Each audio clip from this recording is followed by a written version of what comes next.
传福音的日程已经没有了，你要再鼓励他起来，不是人的能力能够做得到的，不是。 Bahwa misi fokusnya bukan manusia, tetapi Tuhan. Misi bukan fokus kepada hasil saja, tetapi ada proses di sana. Dan misi semua adalah untuk kemuliaan Tuhan. Maka kita perlu yang namanya mengoreksi dalam-dalam. Apa yang menjadi ketakutan?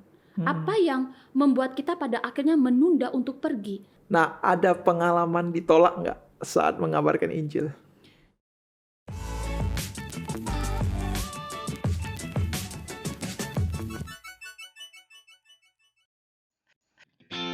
Shalom pecinta ngopi, kembali lagi di dalam acara podcast GKPJ Ngopi, Ngobrol, Pergumulan Iman. Khususnya hari ini kita akan bersama-sama membahas dan mengupas berbagai pertanyaan seputar misi.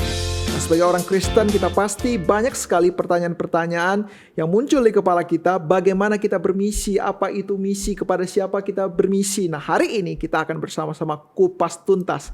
Bersama saya hari ini host Ngopi, Evangelis Yeskiel, dan ditemani dengan dua narasumber kita pada hari ini. Bisakah perkenalkan diri? 请自我介绍，从长老开始吧。我的名叫沈基明，印尼文叫 Lucas， 我是教会的长老。 Oke, Penatua Lukasim atau Shen Jimin长老merupakan penatua dari GKPJ. Nah, selanjutnya Ya, nama saya Mike sebagai pembina ya Komisi MIPI di Gereja GKPJ. ya, kita langsung saja masuk hari ini membahas dan mengupas tema mengenai misi. Nah, saya yakin hari ini temanya akan sangat-sangat menarik karena kita mendatangkan dua narasumber yang langsung yang berkecimpung di dalam bidang misi tersebut. Nah, pertama-tama saya akan menanyakan kepada Pak Lukas， 首先我要问长老一下，那长老我们常常说有关主的使命，对你来说，你的经验，你对圣经的认识，什么叫主的使命？主的使命就是主吩咐我们一定要做的事情，这就是主的使命，是每一个已经相信了耶稣基督的人，主托付他们的工作，这叫做主的使命。 Jadi misi adalah satu pekerjaan yang Tuhan berikan kepada setiap umat yang telah diselamatkan untuk dikerjakan. Ya, ini menurut Pak Lukas. Nah, bagaimana contoh Mika melihat misi Allah atau missio Dei? Iya. Kalau misi ya, kalau kita melihat misi, kita melihat dengan kata sending ya. Di dalam sending. Perjanjian Baru kita melihat kata sending ini muncul sebanyak 206 kali ya. Dan juga kata sending ini berasal dari kata apostelein ya, apostolos. Kalau kita melihat apostolos berarti itu adalah seorang rasul yang diutus untuk pergi memberitakan kabar baik. Berarti rasul itu sebenarnya diambil dari kata itu juga ya sebenarnya. Betul. Nah itu. Jadi kemudian kita juga melihat bahwa di dalam Perjanjian Baru Tuhan Yesus sendiri banyak sekali Dia mengatakan kepada para muridnya untuk pergi ke seluruh dunia. Misalnya saja di dalam kitab Lukas 10 ayat 1 sampai 12. Di situ kita melihat ya Tuhan Yesus mengutus 70 murid. Untuk apa? Untuk pergi, untuk menyampaikan berita damai sejahtera. Kenapa? Karena tuaian banyak tetapi pekerja sedikit. Kemudian kita juga lihat di dalam Injil Yohanes ya. Kita melihat Maria Magdalena. Maria Magdalena menyaksikan kebangkitan Tuhan Yesus. Nah, ketika Maria menyaksikan tentang kebangkitan Tuhan Yesus, apa yang Tuhan Yesus katakan kepada Maria Magdalena? Go and tell. Artinya apa? Pergi dan ceritakan kepada semua orang. Maka kalau kita melihat misi ini, artinya bahwa setiap orang yang sungguh-sungguh percaya di dalam Kristus Yesus yang sudah hidup di dalam Dia adalah diutus. Untuk apa? Untuk menyampaikan berita kabar baik yang sudah kita alami, yang sudah kita rasakan, yang sudah kita lihat kepada semua orang. Maka di dalam misi kita melihatnya di dalam amanat agung Tuhan. Di dalam Injil Matius pasalnya yang ke-28 19 ayat sampai 20. Di situ dikatakan bahwa para murid harus pergi ya, baptislah, ajarlah dan buat semua orang itu untuk setia dan taat melakukan perintah firman Tuhan. Sama seperti Tuhan Yesus yang diutus oleh Bapa. Maka Tuhan Yesus pun juga mengutus para murid, termasuk kita hari ini. Untuk apa? Untuk pergi memberitakan kabar baik itu. Maka misi kita mengerti bahwa setiap kita, apapun profesi kita, kita adalah hidup di dalam misi Allah itu. Oke, menarik ya. Tadi dijabarkan dengan sangat komprehensif. Nah, tetapi saya ingin bertanya begini. Sering sekali kita mengatakan bermisi. Nah, tapi satu sisi memberitakan Injil, mengabarkan Injil. Nah, sebenarnya apakah ada perbedaan antara misi itu sendiri dan juga penginjilan? Ya. Kalau tadi di dalam pemaparan tentang misi, kita melihat bahwa ternyata misi itu cangkupannya sangat luas sekali. Iya. Ya. Misalnya saja, kita membangun rumah sakit. Membangun rumah sakit. Itu bisa kita katakan kita terlibat di dalam misi. Kita membangun sekolah Kristen untuk memuliakan Tuhan. Itu kita bisa sebut kita terlibat di dalam misi. Betul.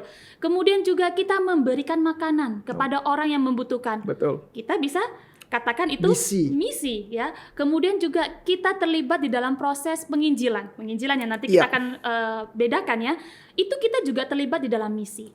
Maka misi itu kita perlu mengerti bahwa keseluruhan hidup kita, apapun profesi kita, dimanapun kita berada dan kapanpun kita berada, kita harus menjalankan misi itu. Artinya apa? Kita harus memberitakan siapa Tuhan itu dan bagaimana kita sudah hidup di dalam Tuhan itu. Nah, kemudian penginjilan ya. Nah, kalau penginjilan itu adalah kita sedang memperkenalkan ya, menyampaikan tentang Tuhan itu kepada mereka yang belum percaya, kepada mereka yang belum kenal Tuhan. Supaya apa? Supaya mereka yang belum percaya ini pada akhirnya bisa mengenal Tuhan, gitu ya. Supaya mereka mendapatkan kabar baik. Lah, kenapa ada kabar baik? Berarti ada kabar buruk nih yang meresahkan, ya nggak contoh ya? Iya. Nah, kabar buruk ini meresahkan karena apa? Akibat dosa itu membawa kematian kekal, gitu ya. Iya. Nah, maka inilah tugas ya kepada setiap orang percaya, dan penginjilan ini kita berfokus untuk itu. Jadi saya melihat ya ada satu perbedaan definisi. Kerap kali kita itu terbalik ya. Banyak hal kita misi penginjilan kita terbalik dalam pengucapan, bahkan kita secara tidak sadar kita mengucapkan tanpa mengetahui artinya. Tapi ternyata ada perbedaan. Nah, boleh saya katakan misi itu mungkin bersifat lebih luas. Seperti kalau saya katakan kopernya. Dan penginjilan itu salah satu daripada misi itu ya. Mungkin isi di dalam kopernya tersebut ya. Salah satu wujud daripada misi itu, karena misi Allah tentu sangat luas kan.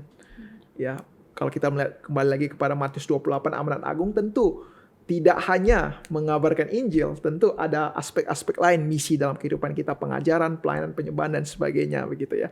Jadi saya di sini mendapati gambaran yang cukup ya membuat saya melihat perbedaan keduanya itu ya. Jadi kalau mengabarkan Injil lebih kepada bagaimana mewartakan Yesus agar orang yang tidak percaya kepada Tuhan bisa mengenal Kristus ya.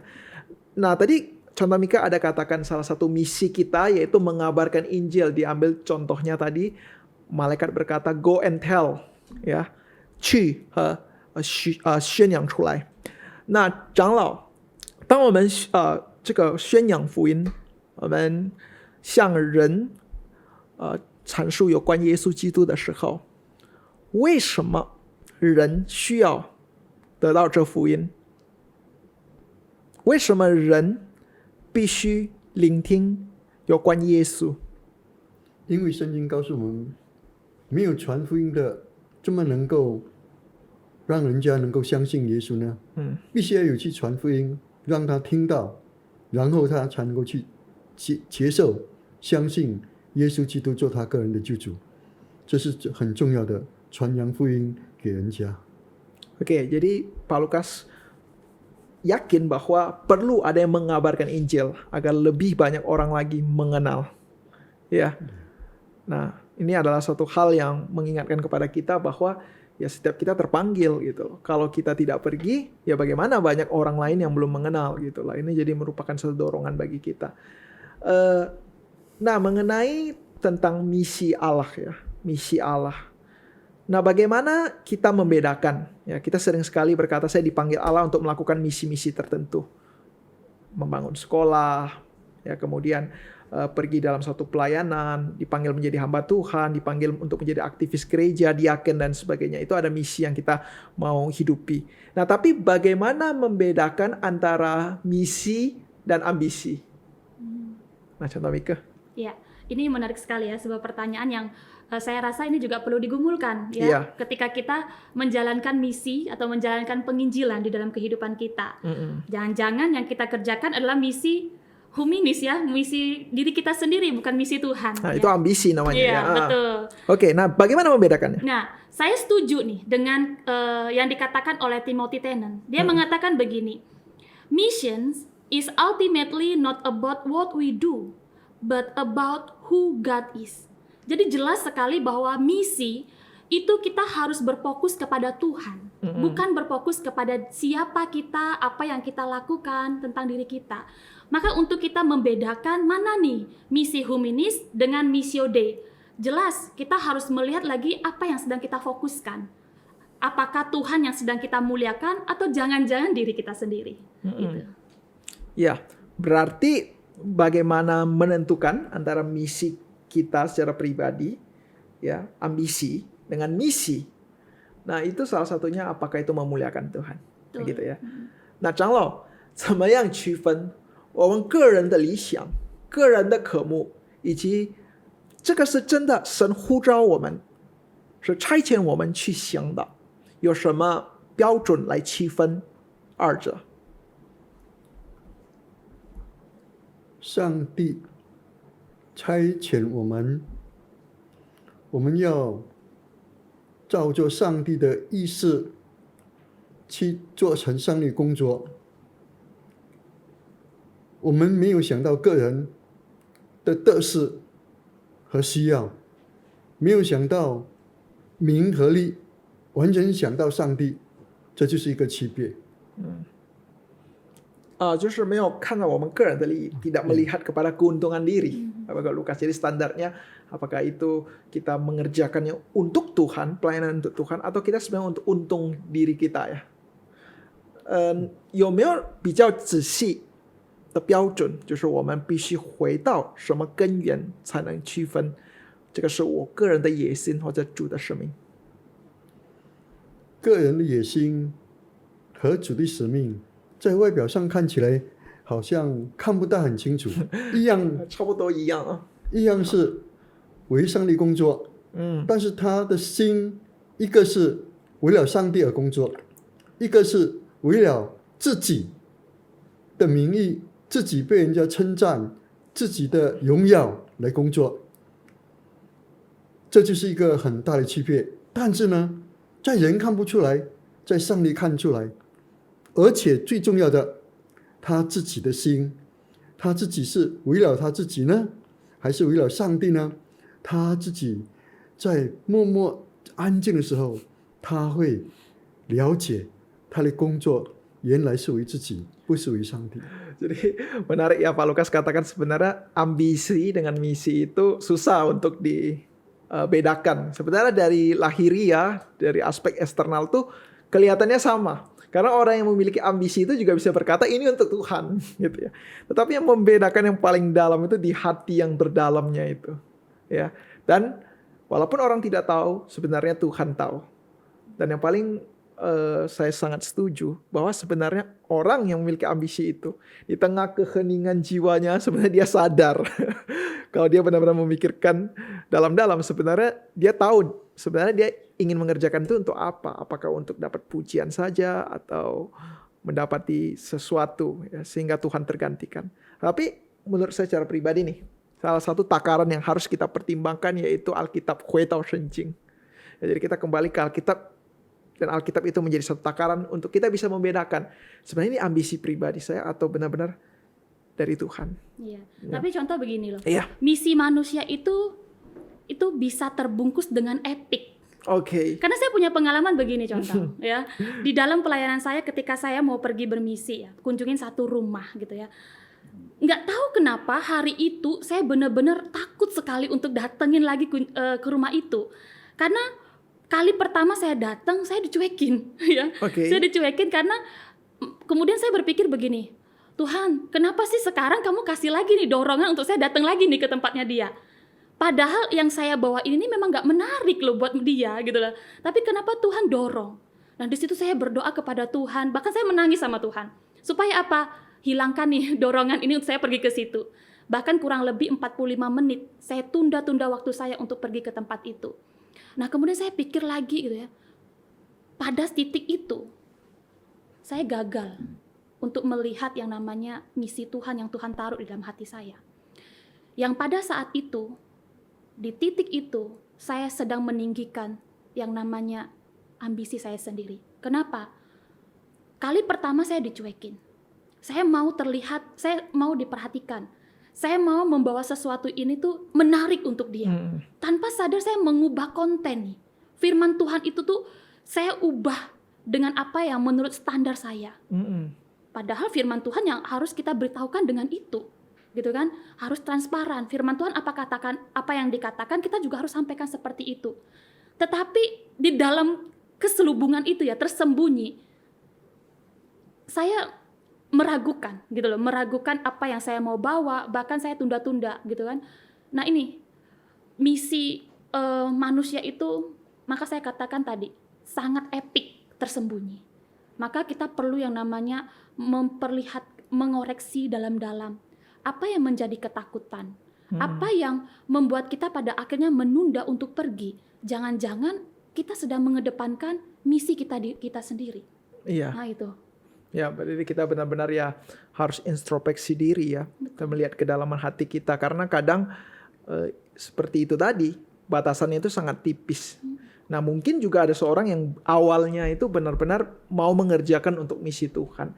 Tapi di dalam proses perjalanannya mungkin bisa juga kita sebagai manusia yang berdosa jatuh. Ya karena kita lihat Injil itu begitu indah, Tuhan itu begitu indah dan kita mengemban misinya. Ya, terkadang kita sebagai manusia berdosa ingin seolah-olah mengambil kemuliaan itu, keindahan itu. Nah itu harus sangat berhati-hati sekali, sangat berhati-hati sekali. Nah kalau emang misalnya misi Allah itu benar-benar suatu hal yang khusus, suatu hal yang indah, suatu hal yang kita katakan mulia. Nah tentu bukan sembarangan orang seharusnya mengerjakannya. Nah 长老，我先问一下长老，那这个宣教的工作，我们知道主的使命啊。是很特殊的，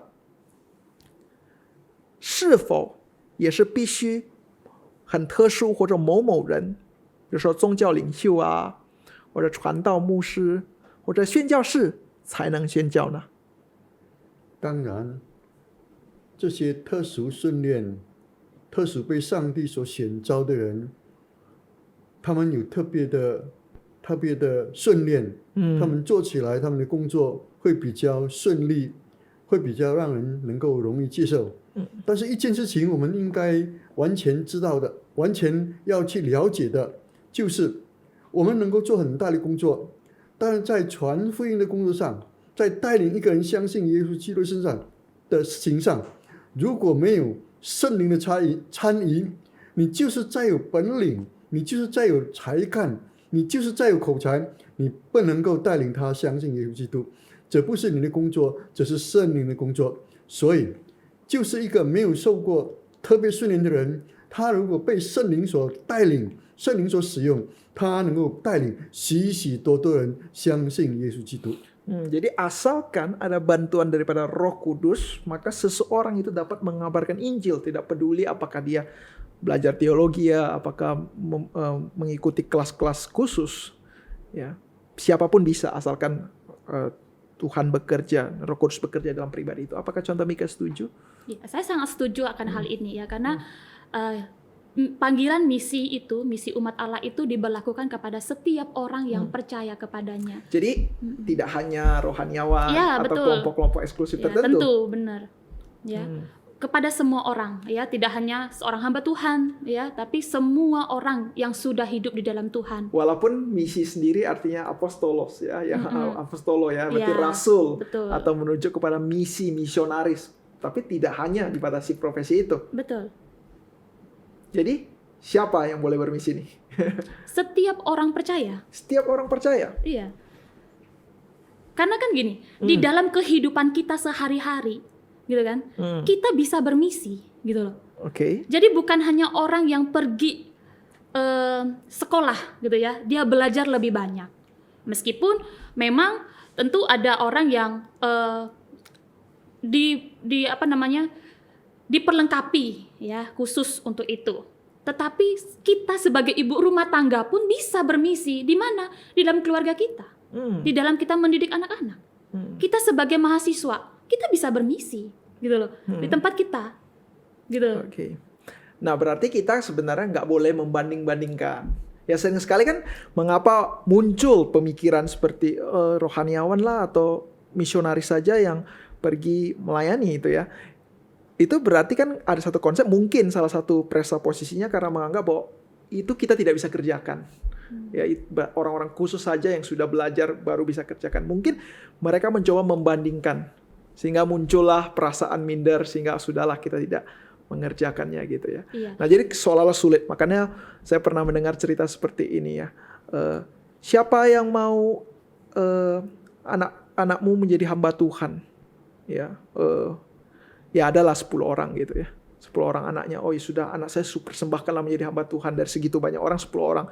Siapa yang mau anaknya menjadi misionaris? Nggak ada yang anak nggak usah jadi misionaris saja. Karena dianggap susah, tidak mampu. Nah, kemudian juga ada satu hal yang dalam konteks tidak menguntungkan gitu ya. Tetapi sekali lagi kita diingatkan bahwa ada kuasa Roh Kudus yang bekerja dalam setiap diri kita. Dan kita tidak usah membandingkan. Bahkan konteks kita masing-masing kita juga bisa mengabarkan Injil gitu ya. Iya. Mungkin begini, kenapa orang pada akhirnya membatasi atau takut nih kalau yang namanya bermisi, untuk itu aja lah si A, si B gitu ya. Lebih baik Tuhan utus dia aja daripada utus saya ini gitu kan. Ini aku utuslah dia iya, gitu betul, ya. Ya kan? 这是我请差遣他. 我们常常这样说,对吧? Maka ini kita perlu kembali lagi mengerti apa sebenarnya misi itu. Oke, gitu. kembali lagi kepada makna misi pada itu. akar misi itu sendiri gitu. Kalau misi itu kan ya tadi kan luas cangkupannya. Betul. Kita tidak hanya menyampaikan tentang pemahaman doktrin kita kepada orang lain, mungkin sebagian takut. Iya, betul. Karena nggak kuat di dalamnya, gitu kan? Tapi kan misi juga berbicara mengenai kehidupan sosial kita, Betul. gitu, kesaksian kita.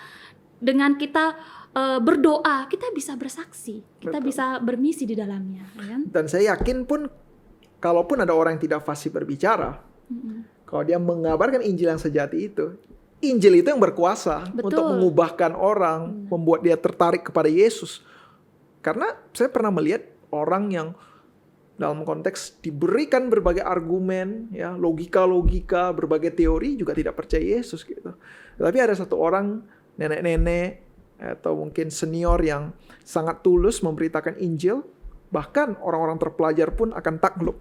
Karena apa? Kuasa Injil itu sendiri ya. Iya. Maka misi itu bukan kepada siapa orangnya, tapi mau tidak mengerjakannya. Musa, dia mengatakan kepada Tuhan, Tuhan aku tidak fasih berbicara, gitu kan ketika Tuhan utus. Gitu.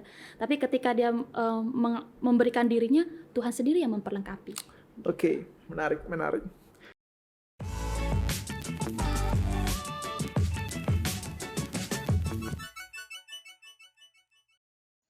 Nah, selanjutnya kita akan membahas nih juga satu hal juga yang sangat penting, yaitu kapan kita harus bermisi gitu loh. Nah, kalau kita semua dipanggil untuk bermisi dalam konteks kita masing-masing, nah kapan seharusnya kita memulai bermisi? Nah, 什么时候我们开始要宣教？长老，当一个人接受耶稣基督的哪一刻开始，耶稣就把一个使命交托给他。这个使命是什么？把福音传给还没有相信的人。所以什么时候开始呢？就是当你接受耶稣基督的哪一个时候就开始了。所以很多人他们接受耶稣基督已经很久了，但是他们还没有传扬福音。他们说他们还没有装备，他们不懂得什么事情，他们没有这个才干，他们没有去做。其实耶稣已经告诉他，现在就是你工作的时候了，就是你接受耶稣基督的哪一刻，你就是应该去工作，应该去帮助别人，带领别人相信耶稣基督了。说要立刻。所以我们不能再推了啊。Tidak boleh ditunda, harus segera mengabarkan Injil. Saat kita percaya kepada Tuhan, saat itu kita dipanggil untuk bermisi. Nah, contoh Mika, kapan sih sebenarnya waktu terbaik untuk bermisi? Nah, ini agak sedikit berbeda ya, karena ada yang mengatakan boleh, ya saya mau bermisi kok, tapi tunggu anak saya besar dulu. Tunggu saya sudah pelayanan cukup lama, tunggu saya belajar dulu, tunggu saya ini, itu, dan sebagainya, banyak sekali. Nah, bagaimana kamu melihat hal tersebut? Apakah memang harus menunggu?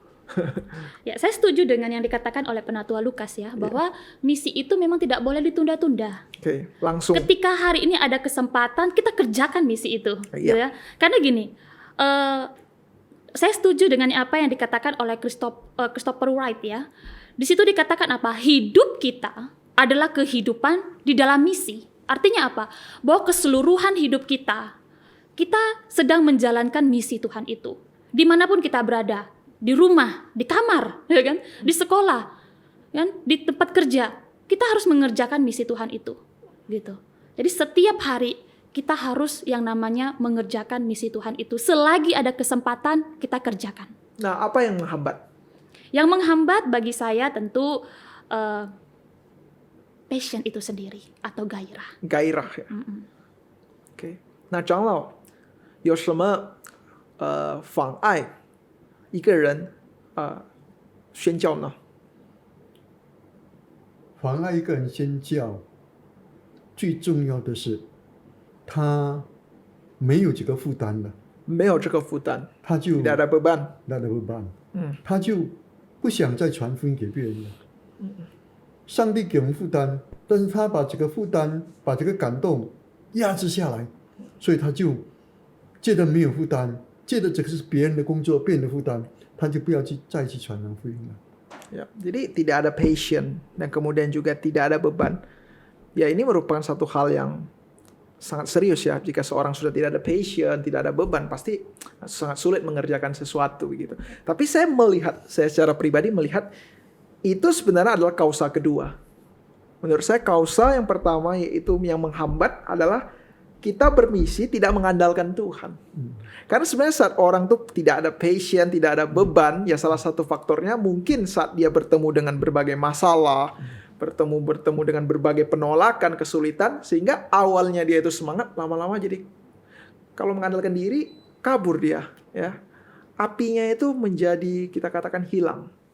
Nah, maka perlu kembali kepada Tuhan, karena ini kan misi Tuhan. Jadi kita harus bergantung kepada Tuhan itu sendiri gitu loh. Nah, saya pribadi melihat bahwa sebenarnya misi itu bisa dikerjakan sebenarnya tanpa manusia. Karena ini misi Allah gitu. Sebenarnya Tuhan bisa melakukan segala cara agar orang bisa bertemu dengan Tuhan gitu loh. Ya. Tetapi satu anugerah Tuhan juga memakai kita ya, mengizinkan agar kita berbagian di dalam rencananya yang agung gitu loh. Nah, ini adalah dua aspek yang saya rasa harus seimbang. Satu sisi kita percaya bahwa Tuhan akan mengerjakannya. Satu sisi ya kita menjalankan sebaik kita gitu ya. Nah, kalau menurut Contoh Mika, mengapa sih passion seseorang tuh bisa hilang? Karena itu, karena dia tidak lagi merindukan tentang Tuhan, tidak mengandalkan Tuhan. Hatinya akan kerinduannya kepada Tuhan itu sudah tidak ada. Berarti sepakat makanya, ya? Iya, makanya passion itu hilang. Karena passion itu tuh seperti api. Ya, yang berkobar, yang membara. Kalau itu hilang, maka bisa dievaluasi bagaimana pelayanannya, ya kan? Bagaimana ia mengerjakan pelayanan itu bisa asal-asalan. Maka passion, gairah itu sangat penting sekali. Kalau kita lihat di dalam sejarah gereja, ya, kita melihat bahwa sejarah gereja pada saat itu mereka juga mengalami berbagai banyak kesusahan, kesulitan. Nah, saat ini dalam kondisi pandemi, kita juga mengalami yang namanya kesusahan, kesulitan, betul ya? Betul. Kemudian kita juga harus ingat bahwa gereja atau satu tubuh dengan yang namanya krisis itu dekat. Maka kalau kita mendapati hari ini, pandemi nih, kita nggak perlu kaget. Karena sejarah gereja pada saat itu mereka juga mengalami akan hal itu. Tapi bagaimana caranya kita bisa melewatinya. Nah gitu. Nah, kemudian ketika kita sadar bahwa gereja, bahwa anak-anak Tuhan dekat dengan krisis, maka kita yang paling penting adalah bagaimana kita bisa memelihara yang namanya gairah. Passion itu dari Tuhan. Kita harus memelihara gairah itu dengan mendekatkan diri kepada Tuhan. Nah, 长老，刚才你说一个人已经失去了负担，就妨碍他宣教。那怎么样让他可以重新火热起来？来宣扬主的福音呢？当然，这是不容易的事情。不容易。因为当一个人的传福音的日程已经没有了，你要再鼓励他起来，不是人的能力能够做得到的。不是。怎么能够做得到呢？我们就祷告上帝，就用祷告 berdoa ya. 祷告上帝，上帝啊，帮助他。他以前是那么热心爱主，现在是那么冷淡。祷告上帝，当圣灵再次在他的心中工作的时候，他就能够了。Berdoa kepada Tuhan, meminta Roh Kudus mendorong seseorang yang tadinya lesu mengabarkan Injil, diberikan suatu dorongan kembali, passion, gairah untuk melakukan misi. Nah, selanjutnya kita akan membahas juga satu hal yang penting, kepada siapa dan di mana sih kita harus bermisi. Ya, ini kan penting juga kan, kita katakan bermisi-misi kepada siapa dulu dan di mana. Kan tentu kan, kalau misi pasti ada tempat yang spesifik, orang yang spesifik. Contoh Mika bisa elaborate? Ya, kalau kemana kita bermisi, ya, dimanapun. Dimanapun. Kita bisa bermisi. Oke, dimanapun. Berarti tidak ada tidak dibatasi yang ya? namanya, iya betul. Bahwa misalnya ada satu tempat yang suci saja, baru ada tempat yang penuh dengan kegelapan gitu ya. Dimanapun. Kita kepada orang yang sudah percaya pun, kita juga bisa bermisi loh. Nah, gitu. Kenapa? Orang yang sudah percaya pun bisa yang namanya kehilangan pengharapan, gitu kan? Kehilangan sukacita, ragu dengan Tuhan. Kita bisa bermisi di dalamnya. Ya. Kemudian kita juga bermisi keluar. Ya, maka misi itu kan bisa dilihat dari yang namanya sentrifugal dan juga sentripetal. Kita bisa bermisi di keluar, juga bermisi ke dalam. Ya. Artinya ya itu, kita bermisi kepada semua orang, baik itu yang sudah percaya dalam komunitas Kristen, juga mereka yang belum percaya. Iya. Di dalam Matius pasal 28 amanat agung juga jelas ya, pergi jadikan semua bangsa murid. Betul. Ini sudah melewati geografis. Benar. Dimanapun ya, dan kita tahu bahwa Allah kita adalah Allah yang global. Tentu misinya juga bersifat global. Nah, 长老，有时我要问同样的问题，我们向谁宣教或者传扬福音，也是在什么地方，在何地我们要宣教呢？好，我先做一个见证。ada 在 kesaksian 美国有一个黑人是女的，而且是老人家，大概是60-70岁。他在那个公共车上，他坐车，他前面有一个男人，他就拍一拍他的肩膀。那个男人就回头看是谁拍他，什么事情？他就问这个男人，他说：“先生，你已经接受耶稣基督了吗？”这个男人就看看他，以后很不高兴的这样对他说：“我是一个神学教授。”他说：“我不是问你这个问题，我是问你接受耶稣基督了吗？你已经接受耶稣基督了吗？”他说：“你这个人真的很奇怪，难道一个神学教授你还问这个问题吗？”但是呢，这个神学教授他回到家，他祷告上帝，他发现到他本身还没有接受耶稣基督，他在上帝面前流泪痛哭，他真正的接受耶稣基督了。这是一个见证。你们想想看，在车上，在公共汽车上，这个老人家又是一个女的，又是一个黑人，他能够帮助带领一个神学教授来接受耶稣基督，这是多么奇怪的事情。所以我们应该在何地何处，任何一个人都应该向他们传福音。 Ya, ini satu hal yang kesaksian yang sangat menguatkan kita, bahwa selagi ada kesempatan kita harus mengabarkan Injil tersebut, dan terlepas dari kelemahan kita dan siapa kita, Tuhan bisa pakai setiap kita. Nah, ada pengalaman ditolak nggak saat mengabarkan Injil? Kalau saya sendiri ya, ketika menjalankan penginjilan atau bermisi, ditolak sampai diusir sih, puji Tuhan belum pernah ya. Tapi ini paling sering tuh dicuekin. Gitu ya. Ya datang ke rumah, diperbolehkan masuk tuh, tapi dia sampai melakukan aktivitasnya. Iya, kita ngomong silakan melakukan masuk, perkenalan, silakan iya kan? keluar. Itu pun kita dicuekin. Kadang-kala itu bisa melemahkan kita, Oh. melemahkan semangat kita. Kita berangkat dengan Semangat dengan ya. sukacita, benar. Kita bawa firman Tuhan nih, ya kan? Ini yang dibutuhkan oleh orang yang belum mendengar firman Tuhan nih. Tapi sampai di rumah tersebut itu bisa melemahkan diri kita sendiri gitu loh. Iya. Tapi ya bersyukurnya baik lagi. Ketika sadar bahwa misi yang kita bawa ini adalah memang suatu kebenaran. Tetapi orang-orang yang belum bertemu dengan kebenaran ini, mereka menganggap ini tidak perlu. Maka ada sebuah konsekuensi, ada sebuah resiko yang memang harus kita alami. Yaitu yang namanya kita mungkin ya ditolak bisa gitu kan. Dianggap remeh juga iya. Karena mereka belum mengerti tentang kebenaran itu. Bahkan saat ini gitu ya, di dalam zaman seperti ini, sedikit orang yang menggumulkan mengenai keselamatan. Iya. Ketika mereka sudah tua, sudah tidak bisa apa-apa, baru di situ menggumulkan keselamatan Tuhan yang mana yang benar. Tapi masih ada kekuatan saat ini, masih muda. Mereka menghabiskan waktunya untuk segala sesuatu yang ada dalam dunia ini. Iya. Gitu. Jadi pernah juga yang merasakan penolakan tersebut ya. Iya. Tetapi lebih mengerikan lagi orang yang menolak Injil sebenarnya kalau kita katakan seperti itu. Sakit hati kita tidak ada apa-apanya begitu ya dibandingkan dengan orang yang benar-benar menolak Injil. 那长老有没有曾经被人赶出去，或者被人拒绝在传扬福音的过程中？在传扬福音的过程中，常常人家告诉我，我是一个副教徒，我是一个回教徒，我已经有信仰了，所以你不必向我传福音，你信你的，我信我的。意思是说，他用比较柔软的方式来拒绝我们，不叫我们不传福音给他，不要接受耶稣基督。我一次跟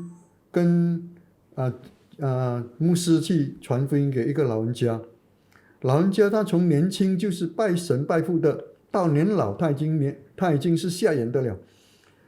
我们跟他传福音，他告诉我们，我已经有信仰了，我已经是拜神拜父了，我不能够，绝对不能够来相信耶稣基督，绝对不能够，因为你们的耶稣是神，我们的宗教的神也是神，一样是神，所以你不可以勉强我，何况我已经老了，怎么能够从年轻敬拜到老，现在来改变我的信仰，绝对不能够。他用委婉的话语来拒绝我们，但是我不管这些，他怎么样子说我不管，常常去跟他谈话，在谈话当中跟他传福音，一次过一次，一次过一次，甚至呢，牧师都已经觉得这个人不能够信耶稣了，这个人不能够信耶稣了，没有办法了，我们的办法已经用完了。但是我对他说，牧师，我们祷告，他需要耶稣，我们祷告。奇怪的，圣灵感动他的心，他相信耶稣基督了。Iya. Jadi pernah ditolak berkali-kali ya, tetapi tidak menyerah, terus mendoakannya. Ya.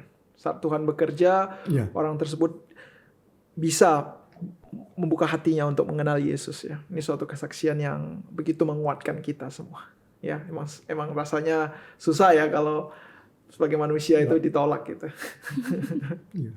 Contoh pernah ditolak enggak? Oh, pernah. Kita belum mendengar ya kesaksiannya. Dulu saya waktu pelayanan di Australia, saya memiliki senior, saya bersyukur memiliki senior yang begitu memiliki hati untuk menginjili.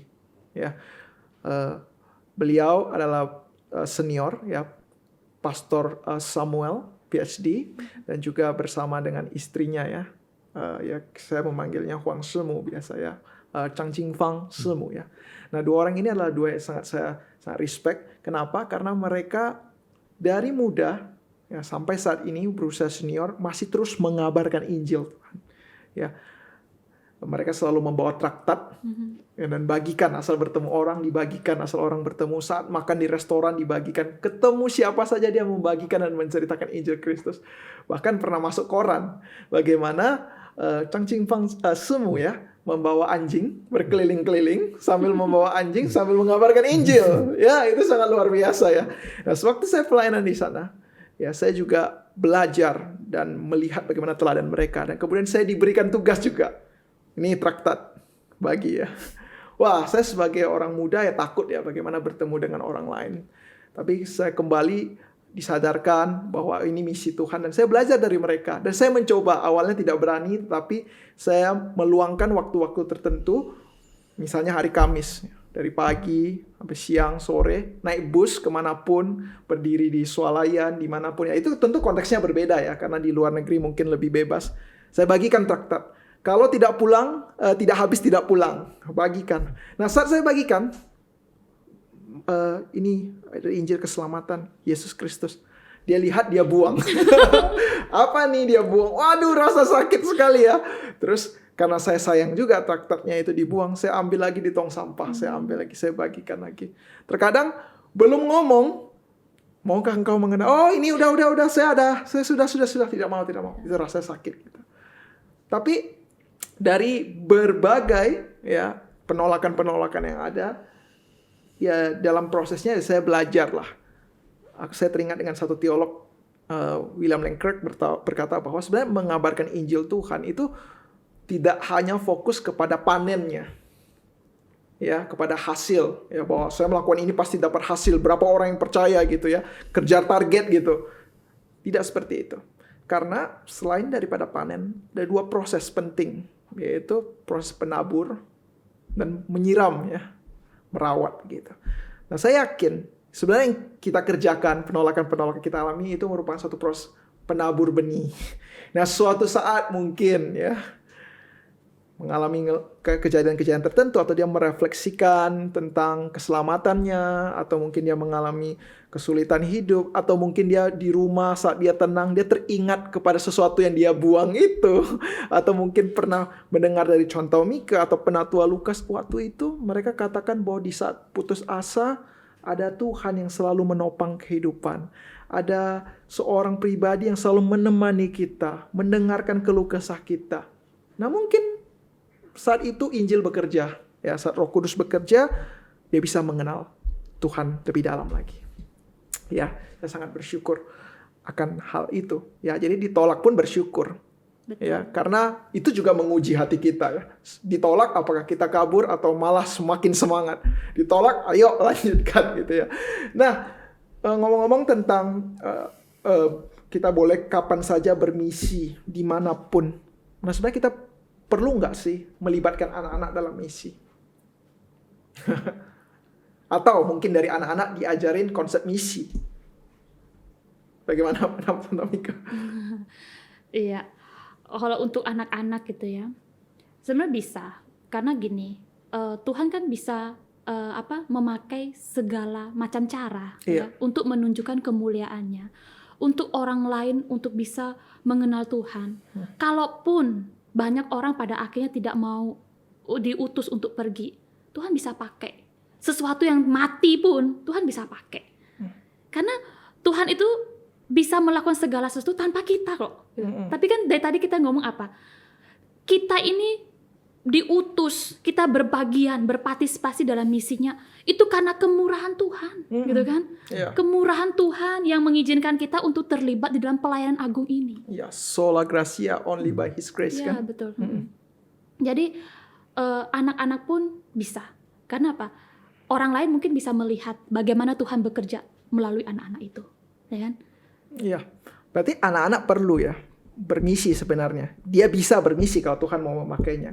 Tapi mungkin kita perlu melihat lebih luas, yaitu gereja perlu mengajarkan konsep misi dan memperlengkapi anak-anak sejak dini untuk bermisi. Betul. Soalnya itu juga suatu hal yang kita katakan sangat krusial juga ya, mempersiapkan generasi mendatang ya. Nah， 长老，你认为这个从小孩子必须参加这个宣教的施工吗？其实我们刚才已经说了，如果接受耶稣基督以后，我们上帝就给我们一个命令去传扬福音，连小孩子在内，就是说接受耶稣基督不单单是成人的事情，连小孩子只要他懂的事情，他也会接受耶稣基督。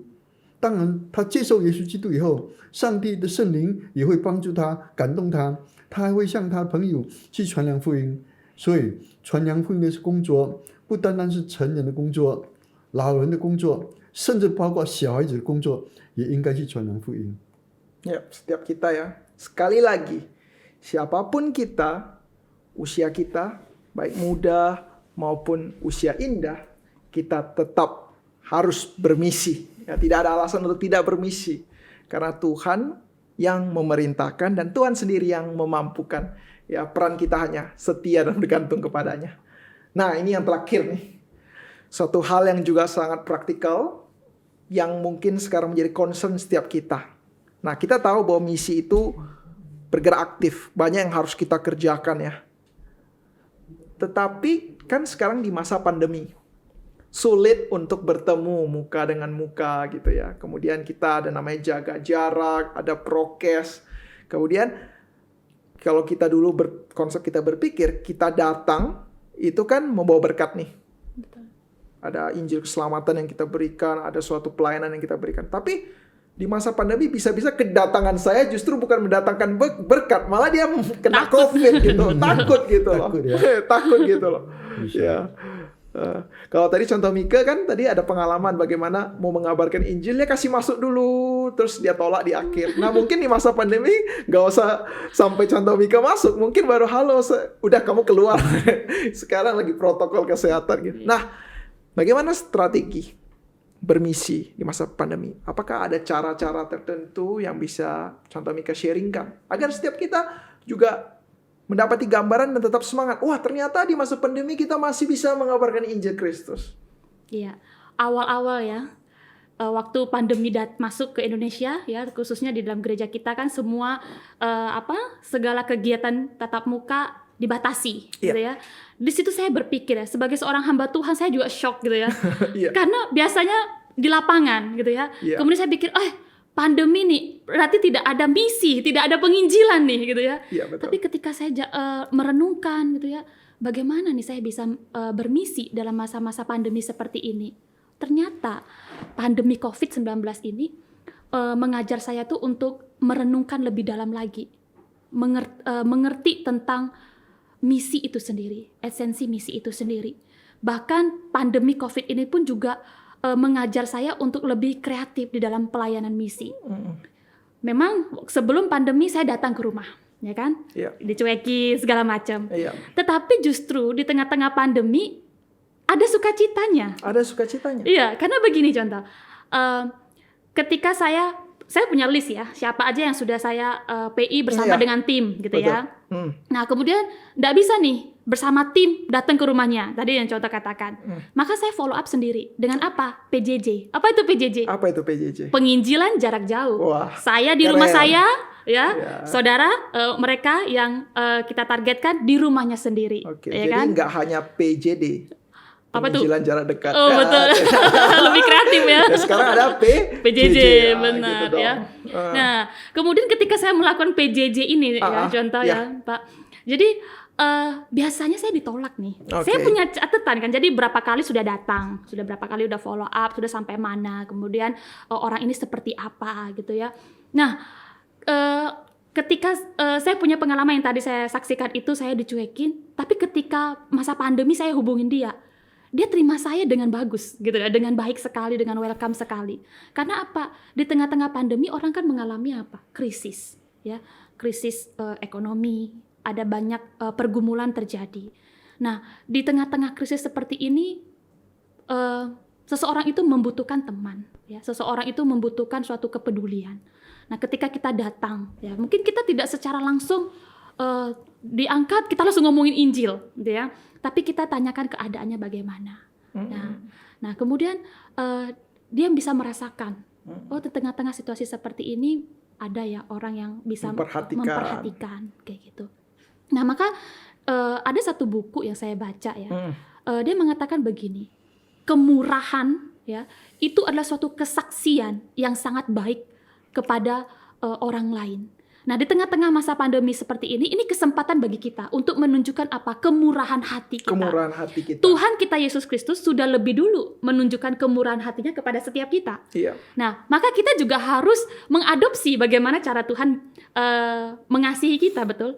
Kita juga menunjukkan kemurahan hati kita kepada orang lain. Tujuannya bukan pamer, ya kan? Tapi kita memperhatikan, gitu kan, sesuai dengan apa yang Tuhan. Berarti saya melihat bahwa ternyata mengabarkan Injil Yesus itu tidak hanya berbicara tentang berbagai teori, doktrin-doktrin, atau mungkin satu dogma yang kita berikan kepada mereka dan ajarkan gitu ya secara komprehensif gitu. Pokoknya harus tahu gitu ya, harus menerima.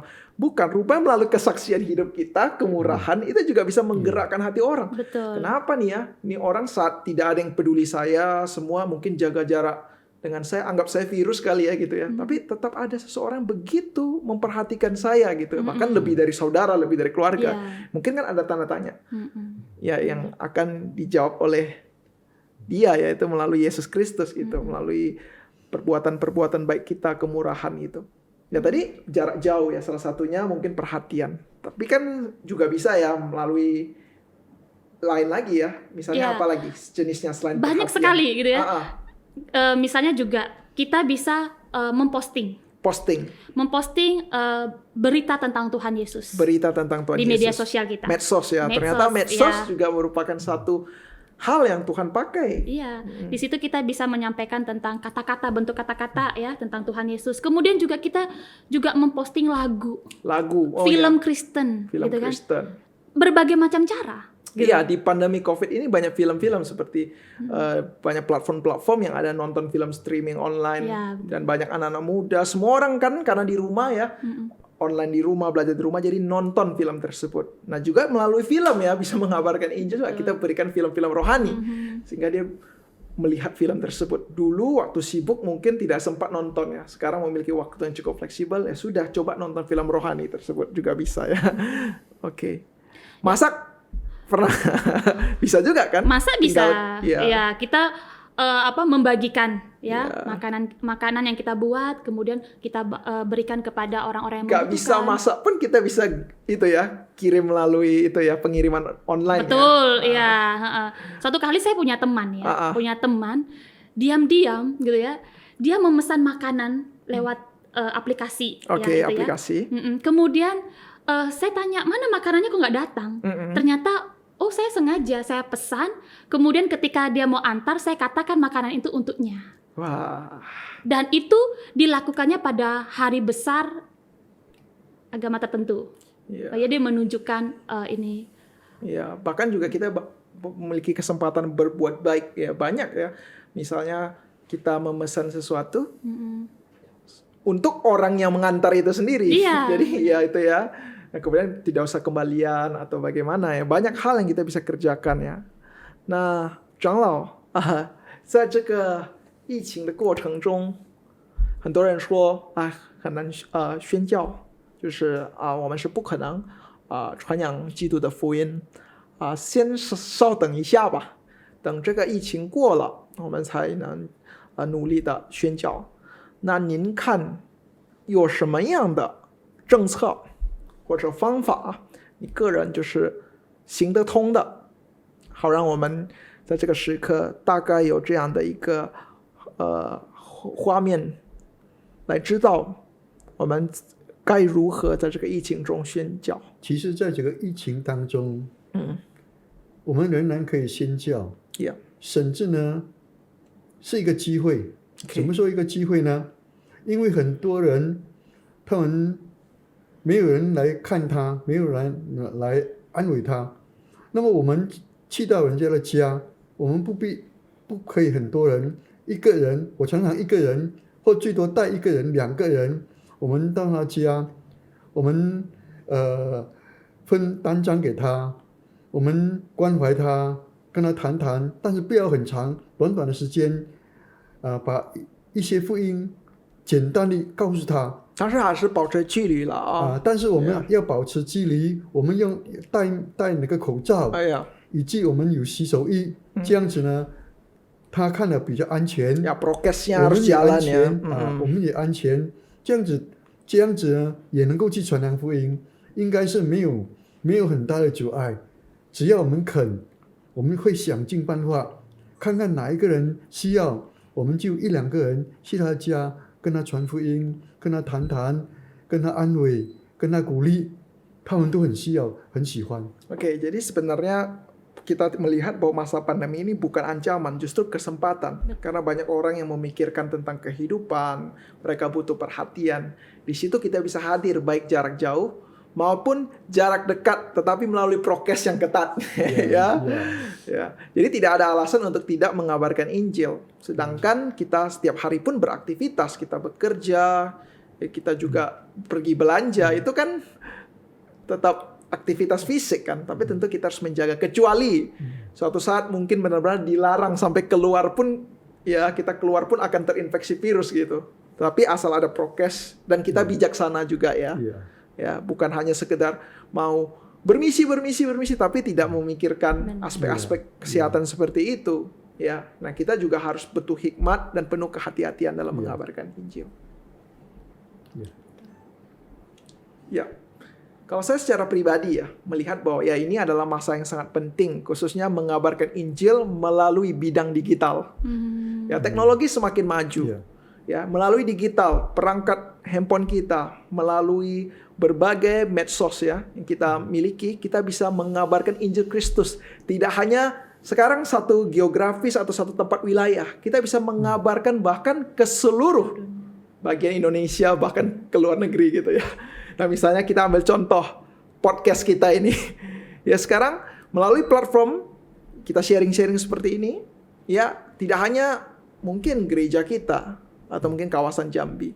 Mungkin dari Sabang atau Merauke mungkin ada juga yang mendengarkan podcast ini. Atau bahkan mungkin bisa diteruskan ke luar negeri bagi orang yang mungkin mengerti Mandarin atau mengerti bahasa Indonesia.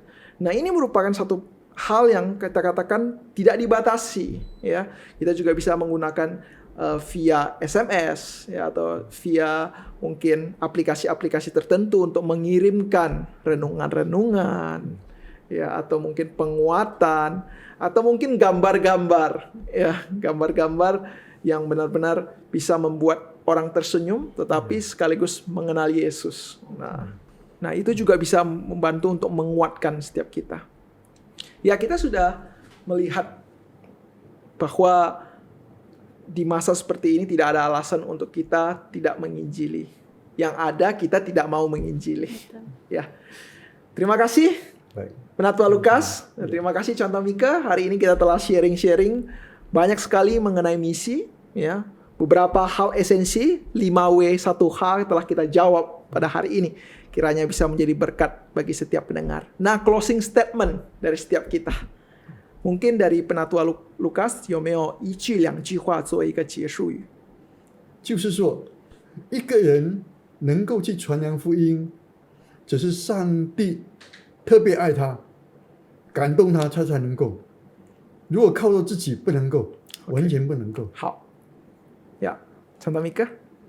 Ya, bermisi, ya, itu bukan tentang pemahaman doktrin, tetapi bermisi juga menyangkut yang namanya kehidupan sosial kita. Kemudian di dalam kita melakukan suatu penginjilan, yang perlu kita tekankan adalah iman kita kepada Tuhan. Bukan hanya sekedar kita mau percaya, tetapi kita juga harus memperhatikan iman seseorang itu. Oke, kalau dari saya, bahwa misi fokusnya bukan manusia, tetapi Tuhan. Misi bukan fokus kepada hasil saja, tetapi ada proses di sana. Dan misi semua adalah untuk kemuliaan Tuhan. Sebagaimana John Piper katakan bahwa misi bukanlah tujuan akhir. Tujuan akhir adalah penyembahan kepada Tuhan. Karena saat semua orang kembali mendengarkan Injil yang sejati, mengenal Yesus, di situ terjadi suatu perubahan, terjadi suatu penyembahan, terjadi suatu antusiasme dan juga gairah terjadi di tengah-tengah dunia ini. Kembali kepada tujuan mula-mula awal, yaitu semua untuk kemuliaan Tuhan. Soli Deo Gloria. Demikian pembahasan misi, ngopi, ngobrol pergumulan iman. Jika saat ini kita bergumul tentang misi, kiranya konten hari ini bisa memberkati setiap kita. Jangan lupa terus dukung di dalam doa setiap pelayanan digital Ministry GKPJ. Sampai jumpa di episode berikutnya. Tuhan Yesus memberkati.